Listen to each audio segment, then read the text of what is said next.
2023년 6월 21일 새벽기도에 마태복음 13장 10절에서 17절까지 말씀으로 잠시 은혜를 나누겠습니다. 어제 예수님은 무리들에게 씨 뿌리는 자 비유를 허락하셨습니다.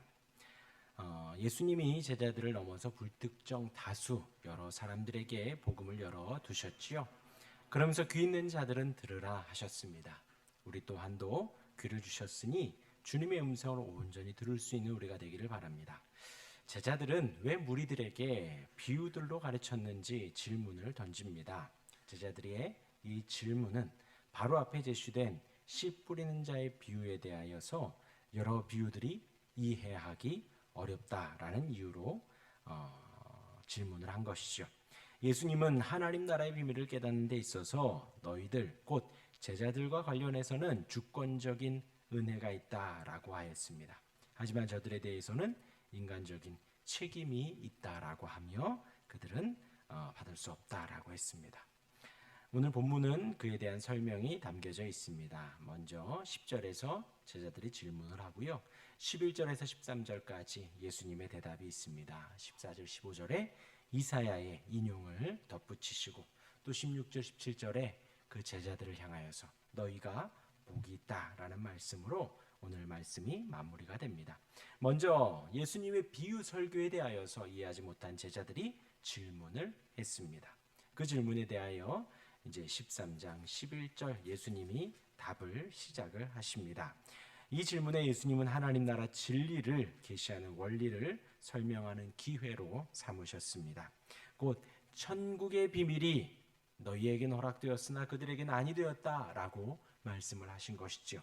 이 비밀이라는 단어가 다니엘서에서 당시 지혜자들, 주술가들, 마술사들, 점쟁이들, 지적 능력이 뛰어난 그들에게는 허락되지 않은 오직 다니엘만 아는 하나님의 뜻과 계획, 이 비밀이라는 단어가 거기에서 구약에서는 사용되었다라는 것입니다.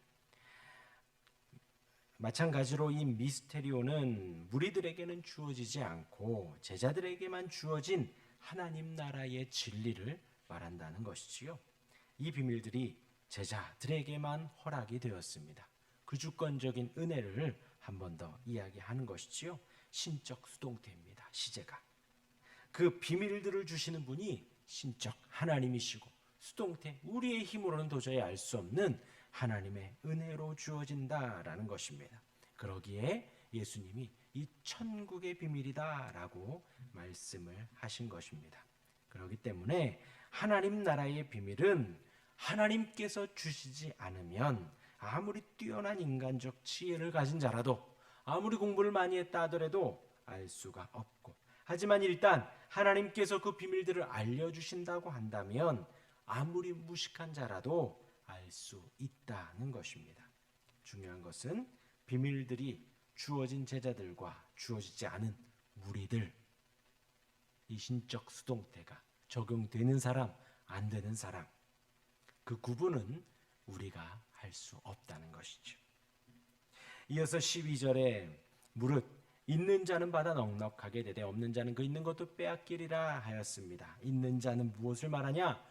제자들이 이미 경험한 것들을 말합니다. 예수님의 가르침, 산상수훈이 있었지요. 또 기적이 있었습니다. 병을 고치고 나병을 고치고 열병을 고치고 죽은 아이를 달리다금 깨운 그 기적, 그 모든 예수님의 행적을 통하여 복음을 깨닫고 하나님 나라를 깨닫고 하나님의 주권을 깨달은 그들, 있는 자는 받아 넉넉하게 된다.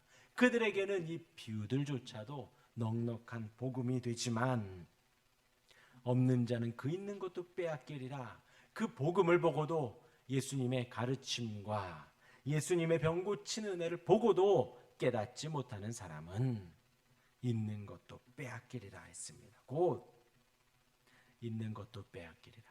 그 무리들은 아마 착각했을 것입니다. 예수님의 산상수훈의 가르침이 놀랍지요. 그리고 기적들이 놀랍습니다.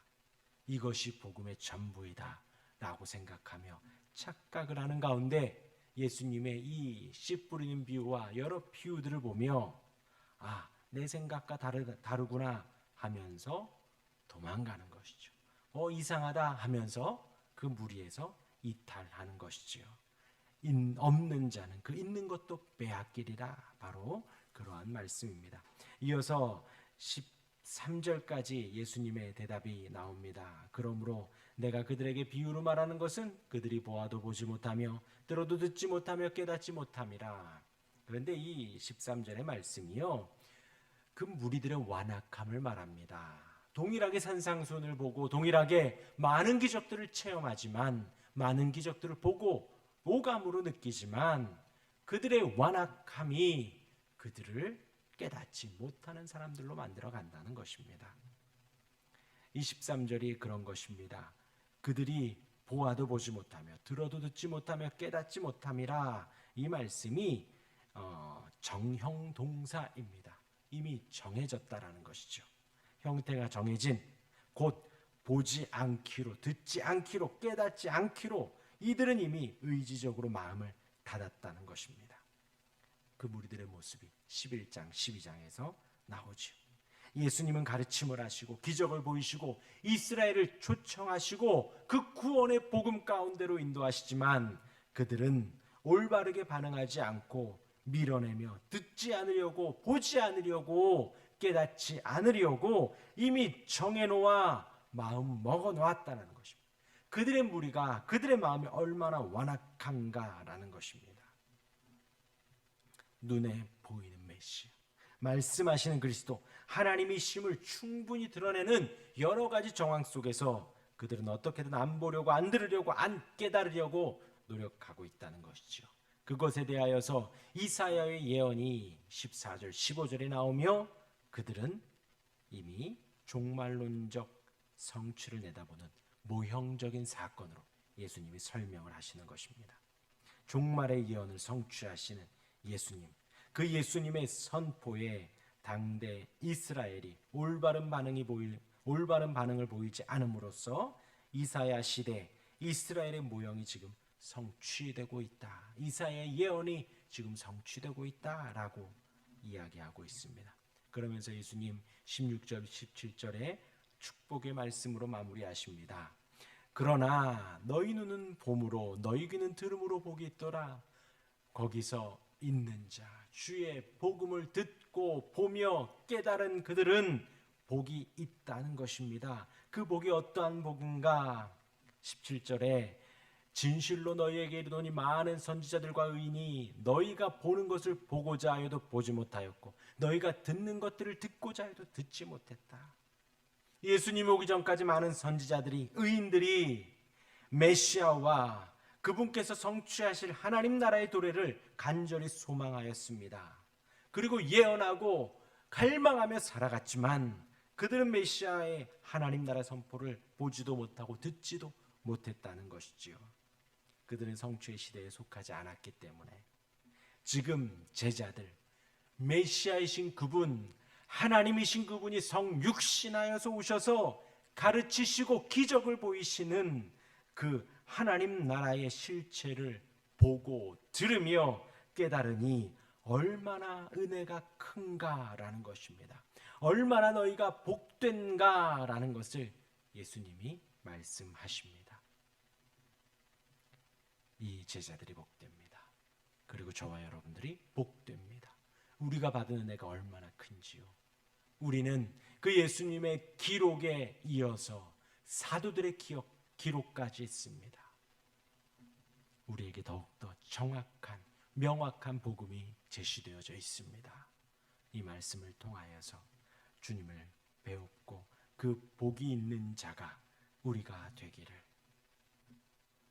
그 있는 자에게는 더 풍성하여지는, 넉넉하게 되는 은혜가 우리에게 있기를, 그 천국의 비밀이 우리에게 가르쳐지기를 소망하며 오늘 하루를 보내는 우리가 되기를 주님의 이름으로 축원합니다.